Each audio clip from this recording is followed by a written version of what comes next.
এত তাপে শরীর শান্ত রাখতে গেলে বন্ধুরা এখন এই টক জ্যান্ত মাছ, আম এসবই খাওয়া দরকার শরীরে। আমি আজ রান্না করব বন্ধুরা জ্যান্ত পোনা মাছ।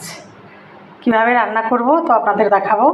লবণ, চিলি ফ্লেক্স আর কাঁচা লঙ্কা, পেঁয়াজ, রসুন বাটা মাছের মধ্যে মাখিয়ে নিই বড়ি দিয়ে। তার সাথে আছে কাঁচা আম, বড়ি আর জ্যান্ত পোনা মাছের ঝোল। হয়ে গেছে, হচ্ছে তো আম দিয়ে মশলাটা দিয়ে কষানো হচ্ছে।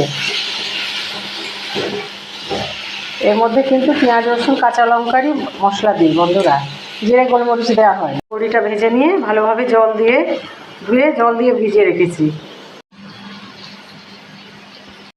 আম কষানো হয়ে গেছে, এর মধ্যে আমি জলটা দিয়ে দেবো।